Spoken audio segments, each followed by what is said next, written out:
My aunt Adana's life seemed flawless. At least that's how it appeared to everyone around her. She had been married for nearly 20 years to Obinna, a man who provided for her and loved her in his quiet, consistent way. From the outside, they had what most would describe as a stable, respectable marriage. Their modest home was always tidy, the garden well kept, and their interaction polite. But beneath that serene surface, Adana was restless. Obina was a man of unwavering routine. He woke up at the same time each morning, ate the same simple breakfast, and returned from work at the same hour every evening. Though dependable, he lacked spontaneity. He wasn't cruel or inattentive, but over time, his attention drifted away from her. Their conversations became mechanical, revolving around bills, repairs, and the weather. The warmth and intimacy they once shared had gradually vanished, replaced by a silence that seemed to grow heavier with each passing year. At first, Adana thought the problem lay within her. Maybe her dissatisfaction was a sign of selfishness, or maybe she was just being ungrateful. After all, wasn't a steady and secure life something most people dreamed of? Yet the emptiness inside her only grew. She longed for more, for depth, for connection, for something that made her heart race again. Her unrest showed in small ways no one noticed. She started dressing up, even when she wasn't going anywhere. She spent longer in front of the mirror, attending to details she used to ignore. A quiet defiance stirred inside her, though she didn't yet understand where it might lead. Obinna, still locked into his habitual rhythms, didn't notice the changes. On weekends, he mowed the lawn or watched football.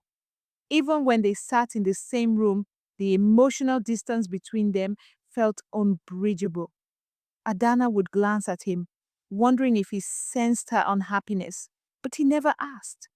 Maybe he too had come to accept the dullness as normal, as the inevitable in marriage. Friends and neighbors praised their relationship, often calling them the perfect couple. Adana would smile, nodding politely, all the while wondering if anyone else could see the cracks hidden beneath their peaceful exterior.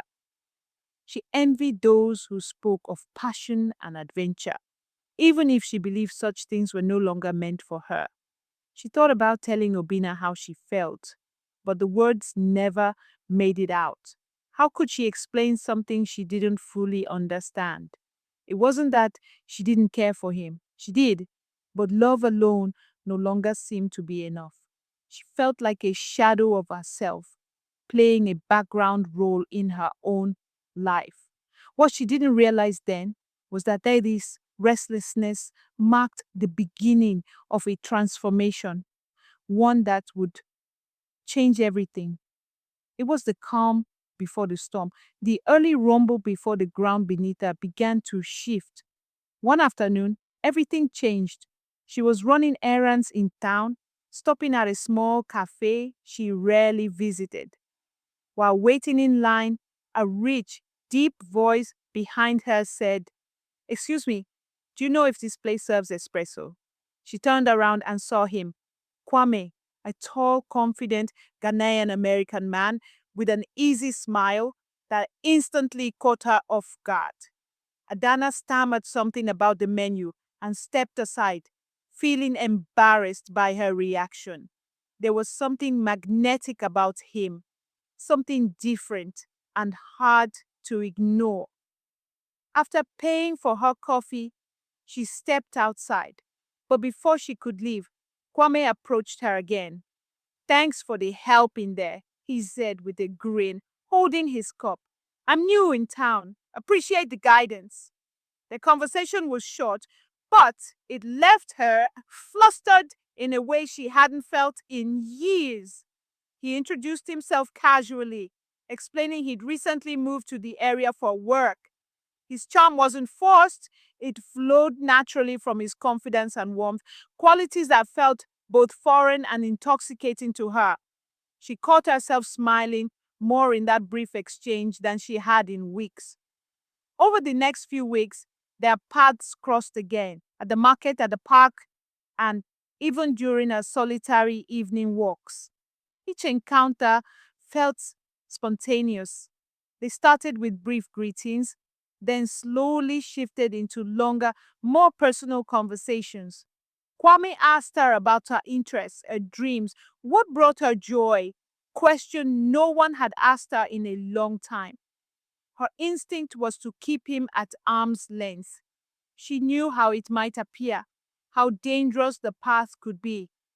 But there was something about the way he listened, not just to her words, but to the emotions behind them, that disarmed her. With Kwame, she laughed freely again. He never pushed her boundaries. He made her feel like she could breathe, like their moments together were free from judgment or expectation. It was a stark contrast to her life with Obina, where every exchange now felt like a task. One day, he told her, "You're brilliant, and you don't even see it." She blushed, caught off guard by the sincerity of his praise. She couldn't remember the last time someone had spoken to her like that. Still, guilt crept in. She told herself it was just friendly conversation, but deep inside, she knew the connection they shared was charged with something more. With each encounter, her emotions tangled into a web of excitement, fear, and longing. It began with a simple message. One evening, as Adana sat in the quiet of her living room, her phone buzzed. It was a text from Kwame. "Hope you had a good day." She stared at the screen, her heart pounding. Eventually, she replied, "It was fine, thank you. Hope yours was too." That small exchange opened the floodgates. They began texting daily. The messages grew personal. Kwame shared his journey, his challenges, his aspirations. In turn, Adana confided in him about her lonely marriage, her lost dreams, and the ache that lived in her chest. Soon, he invited her for coffee at a quiet cafe out of town. She hesitated, knowing what it could imply, but curiosity and a hunger for his presence overpowered a caution. When she arrived, he was already waiting, wearing the same warm smile that made her feel seen. Their conversation flowed effortlessly, like two people who had known each other for years. He made her laugh, made her feel whole. That day didn't end with coffee. It led to more meetings, quiet, stolen hours that became the center of her emotional world. He never pushed, never demanded. But the unspoken pull between them deepened until the inevitable happened. The first time they crossed the line, it was both explosive and gentle. He was everything she hadn't realized she'd been missing. And though guilt washed over her, afterward, she couldn't regret it. Not fully. Their affair continued in secret. Each moment felt like a fragment of a new life, one where she was playful, alive, and free. She began noticing the world differently, the colors brighter, her own reflection less hollow, but leading two lives wore her down. She'd come home to Obina, weighed down by shame. Every kind gesture from him only reminded her of the betrayal she was carrying. Yet, she couldn't stay away from Kwame. She told herself it was temporary, a passing storm, but it wasn't. Her heart had begun to slip away from her marriage. Then, the inevitable happened. One evening, she left her phone on the kitchen counter.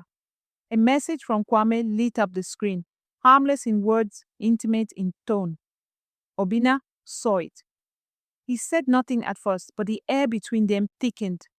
2 days later, his voice shook as he asked, "Adana, Is there someone else?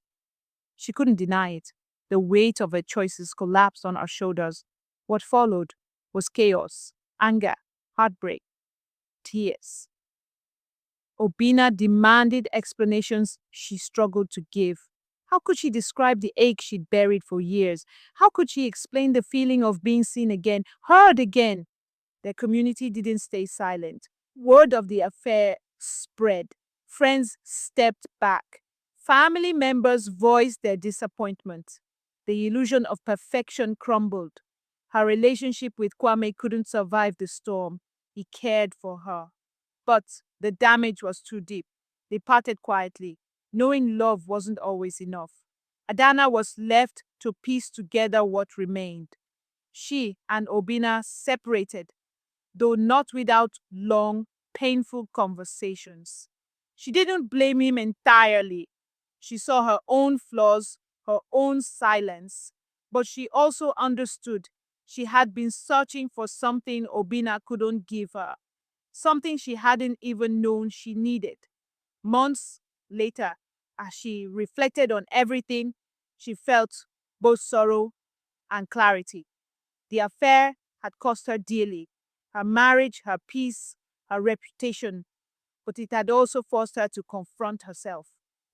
The emptiness she felt wasn't something any man could feel. She had to face it within. And from that truth, she began to rebuild, not for anyone else, but for herself.